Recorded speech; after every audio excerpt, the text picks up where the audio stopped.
আর digital Bangladesh হওয়ার পরে যেমন সবকিছুই পরিবর্তন হয়ে গেছে, তেমন মাওয়া ঘাটেরও লুক অনেকটাই চেঞ্জ হয়ে গেছে। অনেক দিন ধরে কোনো দিকে ঘুরতে যাওয়া হয় না, তো আজকে ভাবলাম যে কোনো জায়গা থেকে একটু ঘুরে আসি। পরে ভাবলাম যে আজকে তাহলে মাওয়া ঘাট থেকে ঘুরে আসি। আর ডিজিটাল বাংলাদেশ হওয়ার পরে যেমন সবকিছুই পরিবর্তন হয়ে গেছে, তেমন মাওয়া ঘাটেরও লুক অনেকটাই চেঞ্জ হয়ে গেছে। তো সেই পরিবর্তন দেখে আই এম তো অবাক। তো আশপাশটা একটু ঘুরে ঘুরে দেখতেছিলাম, তাল গাছ লাগাইছে খুব সুন্দর সুন্দর। তো আশপাশ দিয়ে ঘুরে ঘুরে একটা ফুচকা ঝালমুড়ির দোকান খুঁজতেছিলাম, যদি একটা পাওয়া যায় তাহলে একটু ভালো হতো, কিন্তু এতটাই পরিবর্তন যে এইসব দোকানপাট কিচ্ছু নাই, সব উঠাই দিছে। তো আইসা বুঝতে পারলাম যে উন্নয়নের কোনো কমতি রাখে নাই, পানি থেকে শুরু করে মাঠ সবকিছু পরিষ্কার পরিচ্ছন্ন করে ফেলাইছে। পানিগুলা এত সুন্দর নীল, ভালোই লাগতেছিল।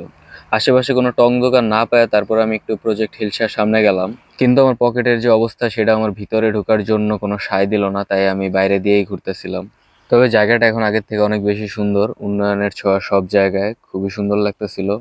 আর আমার পকেটের অবস্থা শুধু একমাত্র আমার বাইরে দিয়ে ঘোরারই পারমিশন দিতেছিল, যার কারণে আমি কোনো রেস্টুরেন্ট বা কোনো কিছুর ভিতরে যাওয়ার সুযোগ পাই নাই। তো অনেকক্ষণ ঘোরাঘুরির পরে আমি বাসের জন্য অপেক্ষা করতেছিলাম, কারণ আমার পার্সোনাল গাড়িটা এখনো শোরুমে বের করা হয় নাই।